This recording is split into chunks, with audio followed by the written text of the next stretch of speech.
which I'm a big fan of. And basically it's knowing who you're talking to, and just as importantly, knowing who you're not speaking to. And you don't have to speak to everybody. Your product or service is not for everybody. And the sooner you realize that, the better, right? And so finding those people, those personas and those tribes, and speaking to them in a true, authentic way that your company values align to, and they're receptive to hear, is huge. Welcome to Clicks and Bricks Podcast. We talk about the entrepreneur mindset. If you get one shot at this, what kind of shot are you going to take? If we forget who we are, they're going to forget who you are. You've got an adversity story that's out of this world. Everything from that Main Street brick and mortar to that billion-dollar manufacturer. We're talking to Casey from Serotonin Creative. He started the company just 9 months ago, and he's already into revenue. How are you doing today, Casey? Good, Ken. How are you? I'm fantastic. Thank you for joining us. I'm super excited to hear your story. And before we even jump into it, and I started to ask you this question pre-interview. Why Serotonin Creative? What was the inspiration behind the phrase Serotonin Creative? I'm super excited to hear this story. I'm glad you asked. First and foremost, I when I was starting the company, I didn't want to have my name on the wall. I think the days past of ad agencies with Don Draper on the wall, I think just are I think short-sighted.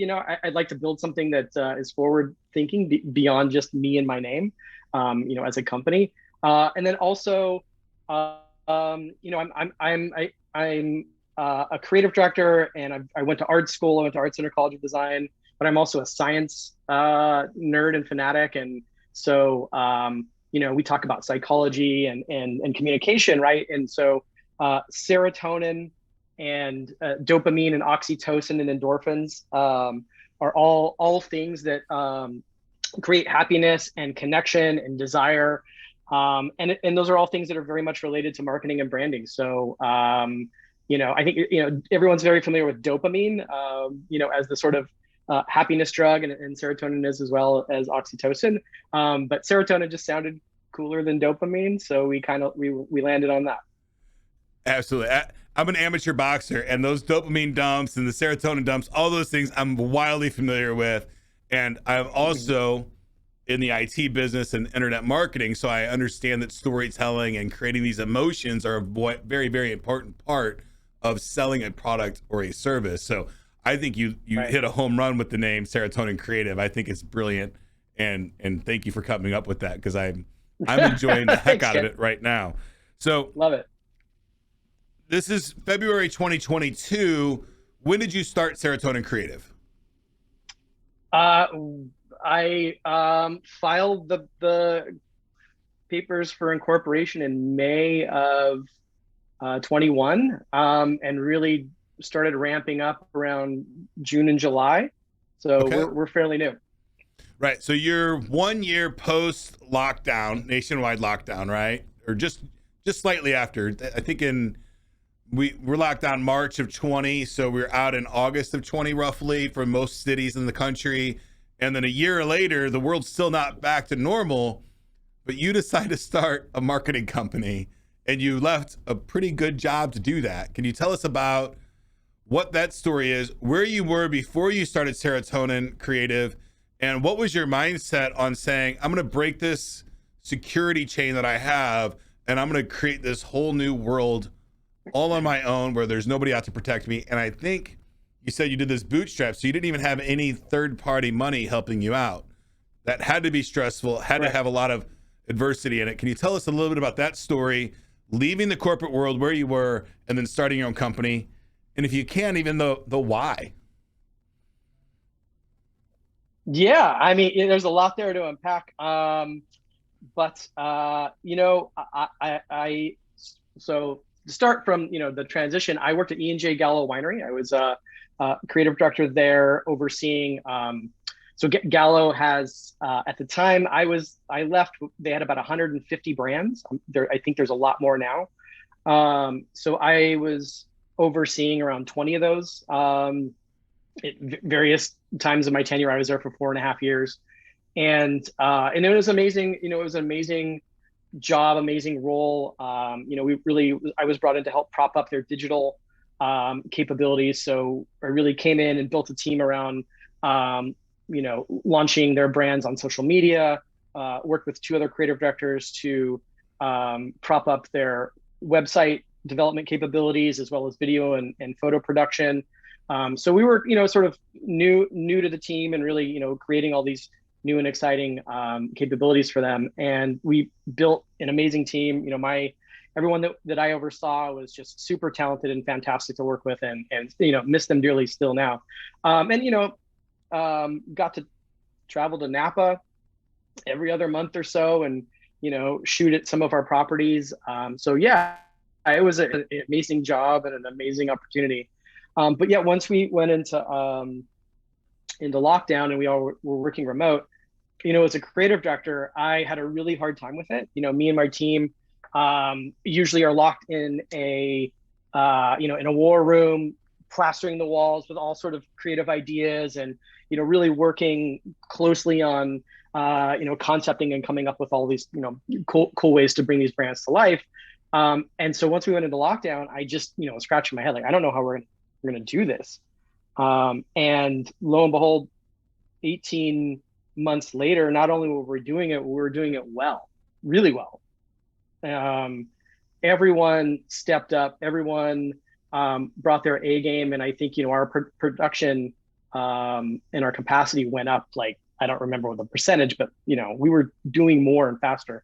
So there was a lot of learnings for me. It was a definite paradigm shift. I thought that creative was very face to face, and involved, and lots of conversations, offhand conversations, and pulling people into a creative review. And we still did those things remotely, and actually sometimes even more efficiently. So learned a lot and embraced the change, and honestly, like, the team loved it. I began to love it. There's a whole host of things working remotely that I think are just so much beneficial. People, there were some people that we worked with that had an hour and a half commute in every day, so that's 3 hours on the road. Poof, that automatically goes into time for them to work, time for them to spend time with their family. So there was just all sorts of benefits there. So it was a challenging and learning opportunity, and we really embraced it. So that was one reason why I thought I could do it, because I just really knew that these new ways of working were not only good, but potentially great. Fantastic. So at where you were before, you're selling wine. Is that a $10 million company, $100 million company? Or do you know that number? I'd have to Google. I don't know that number. Gallo's big. But I would assume it's close to 100 million, if not more. It's at least a 10 million if you got that many brands, right? You're not going to hold those brands at less than $1 million in revenue per brand. So I would assume that's a pretty high out there, $50 to $100 million company. And correct. You're with a team that you love. You're learning how to do this remotely. Why'd you quit and start your own job? Start your own company? It's a great question. That's a great question. I have been doing marketing and advertising for coming up here on 20 years, a long time. I kind of a funny story. I had an old college friend who got into wine, and I was fortunate enough to work with him. And he hired me to travel to France and Italy, and basically be his creative director, marketing director, and create all this great content.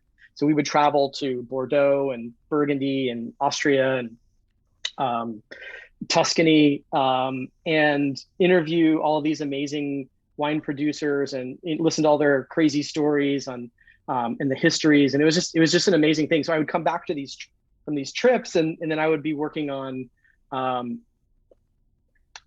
cool brands, but definitely not as cool as traveling around the countryside of France. And so I kind of got bit by the wine bug there. And one day I saw a post for Gallo, and clicked a button, clicked another button. They flew me up, and all of a sudden I was working for Gallo. And so that sort of combination of my ability to do work and make money and my passion for wine.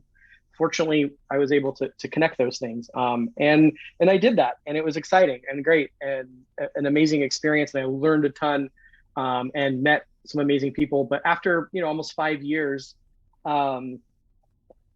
it was great. And I just felt I was at a sort of another inflection point in my career.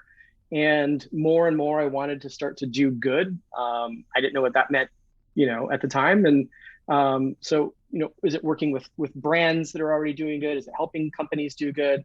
So I started kind of looking around. Are there agencies that focus on sustainability, corporate social responsibility, all that kind of stuff? And there are a few out there, and there are actually a few good ones out there. But I got to a point where I just felt like, if that's what I wanted to do, I kind of needed to just do it myself and figure out what that meant for me. And so that's why I left. Okay. So this is a personal journey for you to figure out, can you do it, and to work with brands that you really love that are going to try to change the world. Right. And wine's great, but at the end of the day, it does have a kind of a negative indication to it, right? It's habit forming, it's addictive. It can be good for you, but it can be really bad for you as well. So I kind of get it on wanting to make that change. Now, I'm going to throw you under the bus a little bit here, because I see that giant stack of books behind you. Sure. If somebody wanted to get in the marketing industry, or they're in the marketing industry and they needed to read a book that really helped them get to the next level, what book would you recommend that person to read?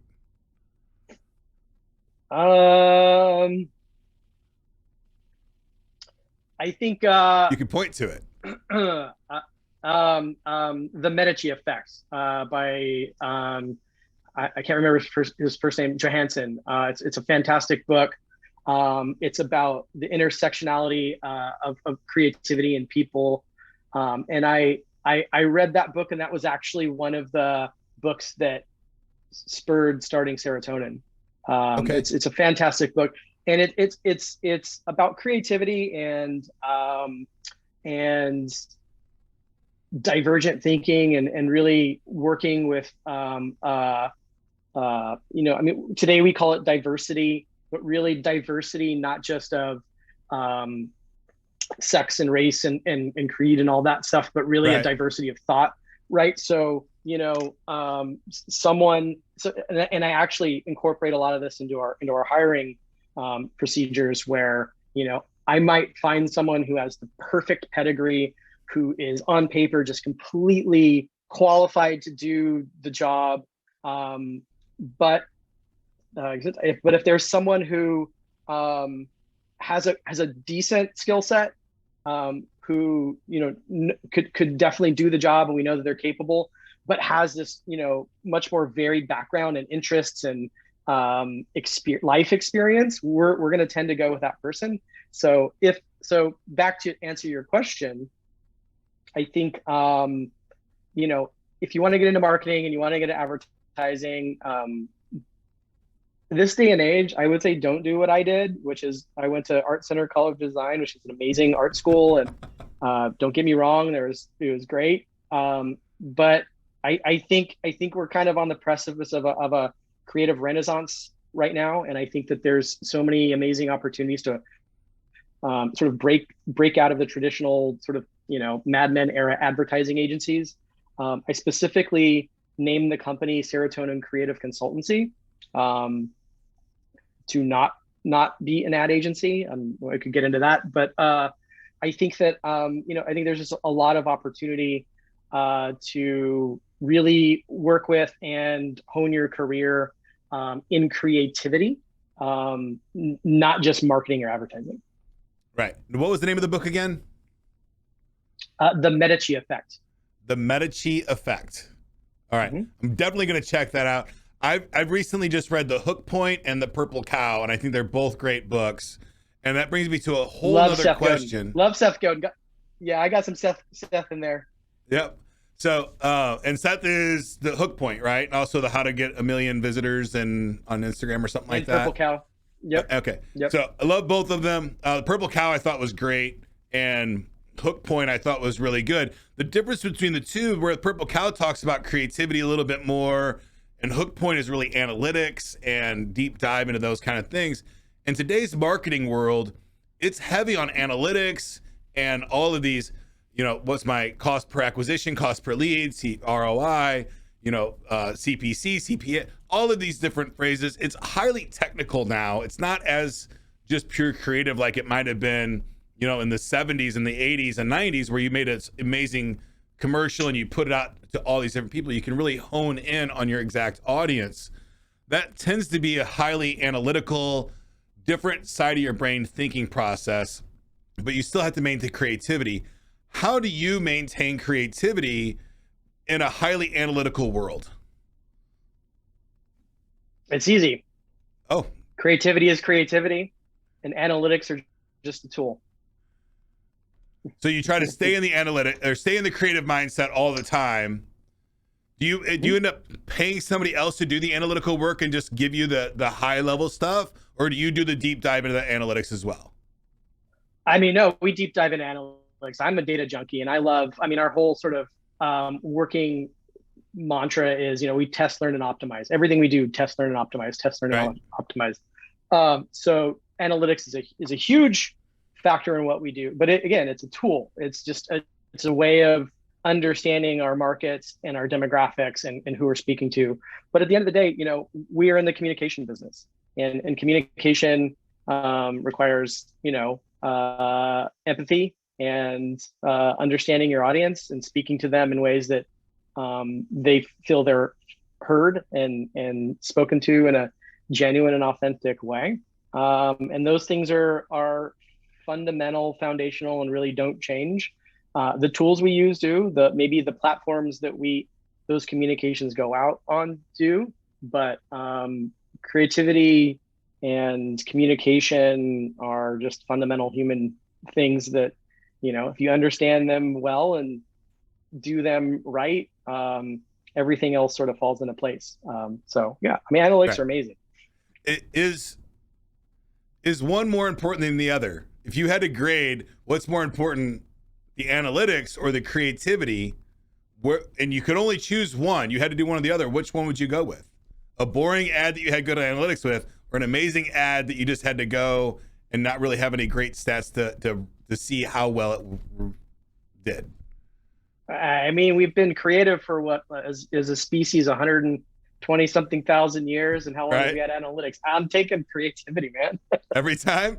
All right. I think I had to be with you, right? Because at the end of the day, funny sells all the time, right? Even if you're selling, stuffy products like mattresses, right? Purple Mattresses done a great job at selling their mattresses by making it funny.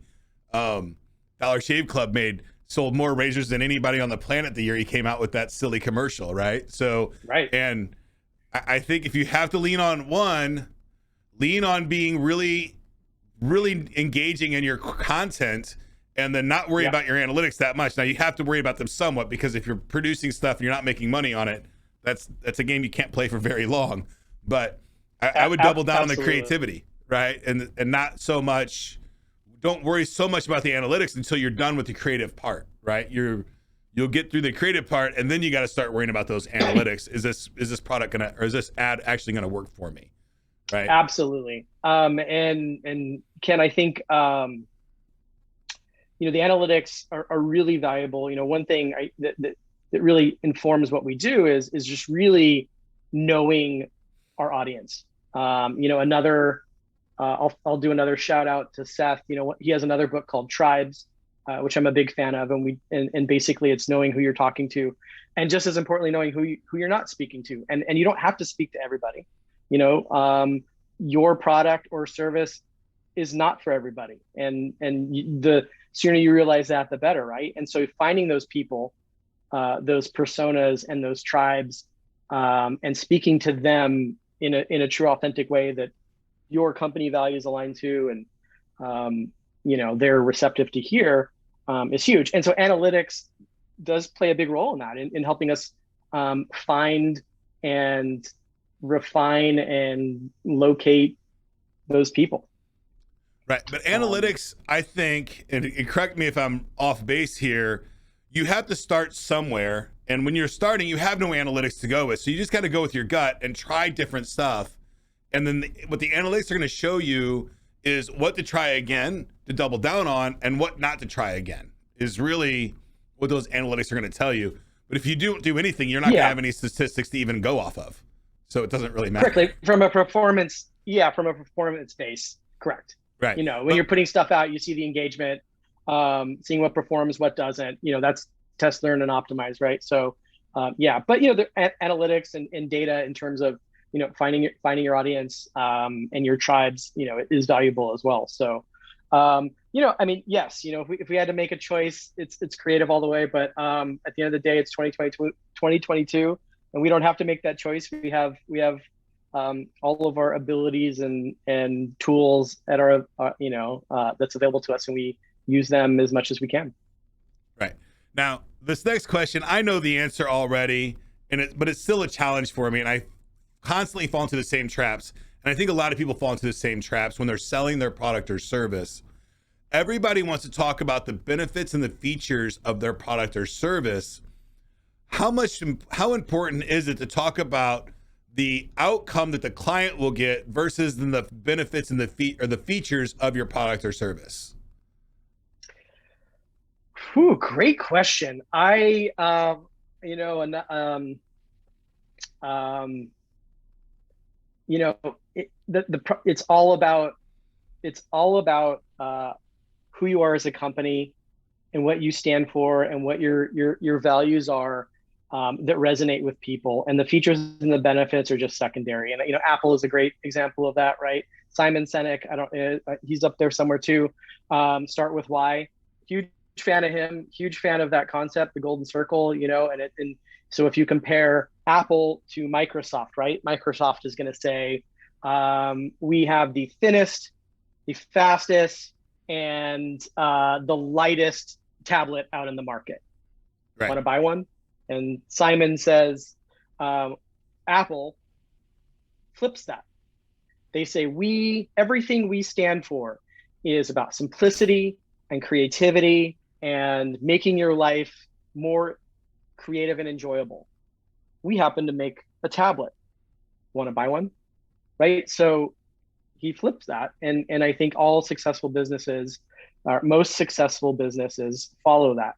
They have a brand story and very clear values, and they just so happen to have features and benefits. Right.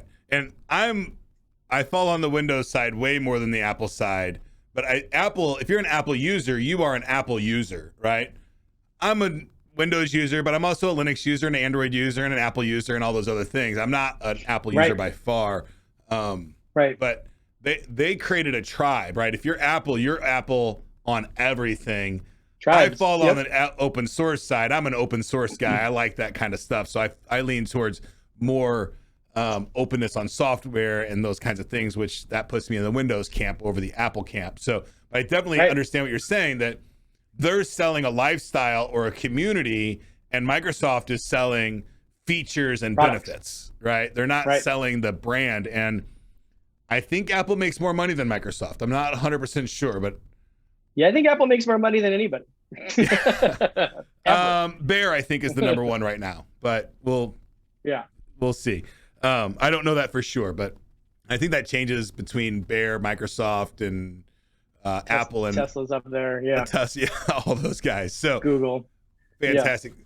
Now, you've been in the internet for a long time. I've been in the internet for a long time. We've seen the internet 1.0, the 2.0, and we're currently in this whole process of transitioning or adding. I don't even think it's a transition to internet 3.0. I think it's an addition to internet 2.0, 3.0. I think they're both going to exist. Just like internet 1.0 still exists. There's still some flat HTML websites out there somewhere. I don't know how many, but there's some out there still. I know a good example of one. Berkshire Hathaway. If you've ever seen Berkshire Hathaway's website, right? It's 1.0.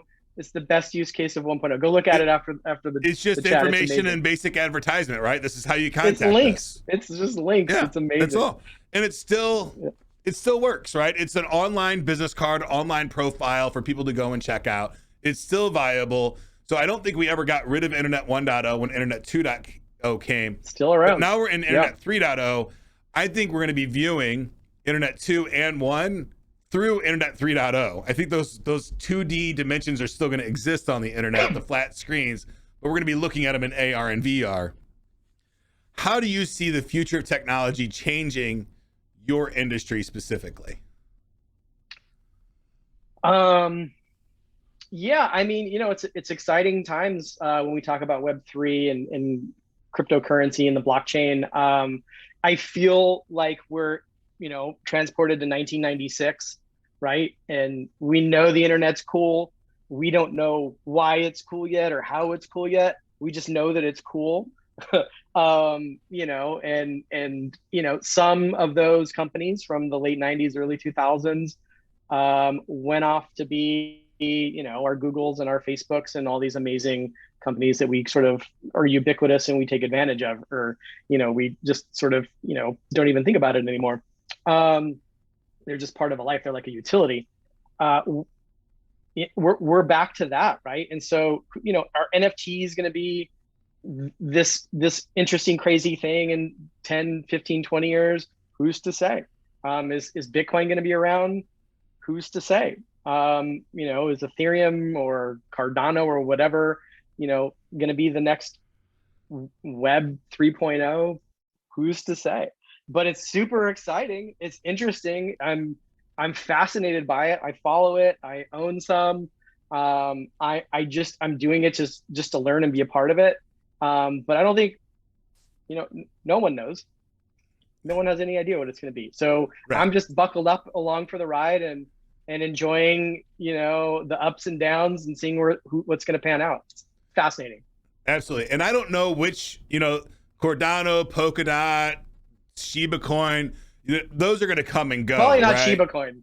Yeah, those are going to, those ebb and flows will happen. But what I am very firm believer, and I'm putting all my money in the fact that VR, AR, blockchain, and NFTs, those fundamentals are going to be a significant part of our life in the future.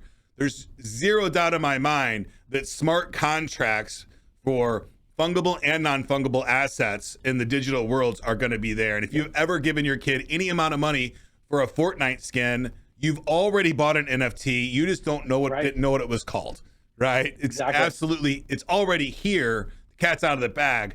This is going forward. And inside a virtual reality world or an augmented reality world, NFTs are going to be the way that we transact with things. It's going to be the barter system right. that we use to trade digital assets inside of those worlds. You're not going to have to go get your credit card anymore. You're just going to have this wallet that you can pull stuff from and trade things inside that virtual world. And even cooler, you can create stuff inside those virtual worlds and get paid for it. So I think right. I'm super excited about the future of tech. I think, the NFT world is about exciting right now as when domain names were free in the 90s, right? You exactly. can do some really cool stuff today and move it to the future.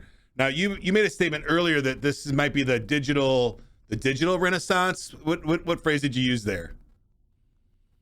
You used the renaissance of something. Creative renaissance. The creative renaissance. Culture and business. And sorry, go ahead. NFTs, I believe 100% is the digital art renaissance, right? This is the for sure. first time in history that an artist has some kind of secondary value for the art that they create when they create a smart contract. It is wildly huge, right? And if you can understand that, if Picasso was getting 10% of every transaction of his paintings being paid, tracked. Right? Then his family and his community would still be getting paid for those things. And that just simply isn't the case. I think the guy died broke, and that's not something that artists in the future are going to like. I think the starving artist narrative is going to go away in the next 10 years. I think artists and storytellers are going to be our future. They're going to be our next. Oh yeah. And I don't know if you're a big fan of TikTok, but I mean, I think the content creator economy is going to be, absolutely, exponentially blowing up in the next few years as well. Just on TikTok alone, just the voices and the ideas and the people, everybody, if you're not on it and you just think it's like, just people dancing, it's not. It is a idea echo chamber, that is just propping up really interesting people and thoughts and ideas and narratives that I would normally not be exposed to. And I'm a huge fan of that. I'm more excited about that than I think even like the metaverse is interesting. The metaverse is funny to me. I think I'm on board. I'm here to see what happens, but I was a huge fan of Lawnmower Man back in 1984, and I feel like it just looks exactly the same. That's a horrible movie. I'm putting my money. Show me how. Yeah, I definitely made a significant investment I think after it's a great Facebook. Movie, by the way. When Facebook said we're going into the meta, we made a significant investment into virtual reality. I thought virtual reality was not going to be a thing until that day, right? I thought it was going to be this kind of thing that kids do, but it wasn't going to have a mainstream business application. But as soon as Facebook came out with Meta, that coupled with NFTs and Decentraland, there's just no way that VR doesn't take off right now. It's too many things are lined up. Decentraland's interesting. I think it's only about a 10-year run though, and then AR technology is going to catch up, and we leave VR and go back to AR is where I think the long-term play is. But it's super exciting. I've heard Apple's doing some interesting things. Yeah, and on the TikTok, like, folks, just think about this for a second. I make a business show, right? This is all about business and technology and mindset of the entrepreneur. And our TikTok, never spent a dime on it. We got like 11,000 followers, right? And we just take clips of this show and put it on TikTok. Don't make any investment at all there. And it gets huge exposure. So if you're still in the mindset of TikTok is for kids, I mean, that's the same person that said nobody's on Facebook, right? 5-6 years ago. So it's the wrong mindset to have. This is a technology that's here. It might go away, but right now, if you want to capitalize on it, it's an easy way to get a lot of eyeballs. Like it is. It's a great platform. Just get out there and start doing stuff. And the cool thing that I like about TikTok is that I really don't have to judge myself at all, right? We can just do stupid, crazy stuff. It's not, you know, I don't have to have my corporate persona on TikTok at all. I can kind of be goofy and have some fun.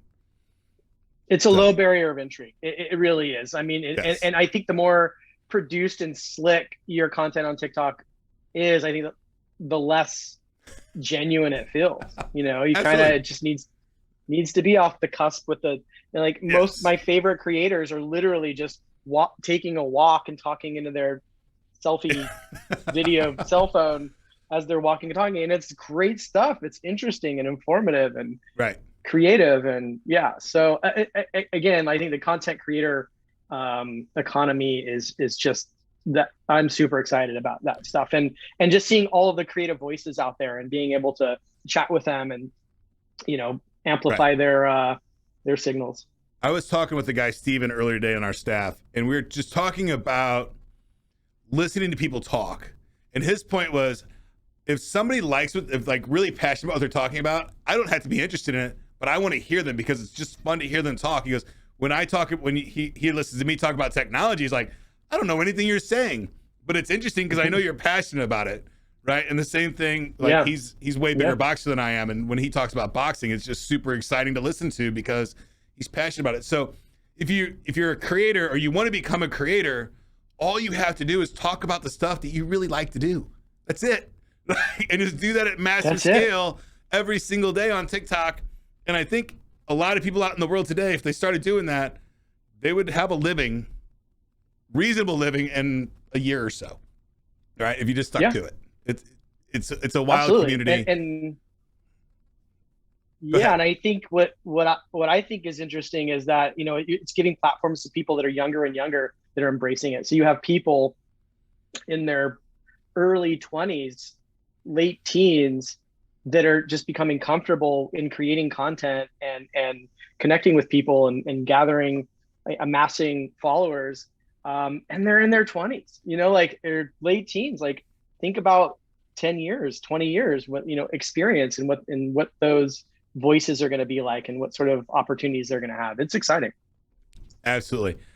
Casey, thank you for your time today. I appreciate it. I had a blast talking with you. Is there anything you'd like to leave the audience before we go?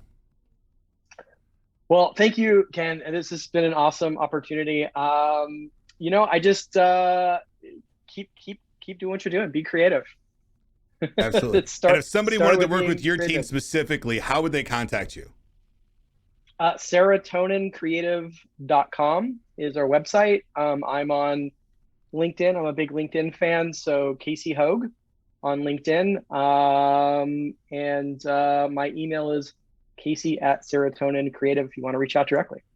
And that's CASEY Correct. at serotonincreative.com. Thank you for your time today, Casey. I very much appreciate it. Outstanding, Ken. Appreciate it. Thank you. If you'd like to join my text line community, the number is 314-370-2871. To join that text line community, all you have to do is ask me any question about business or technology, and I will send you back a completely unbiased, absolutely free answer. Get to work.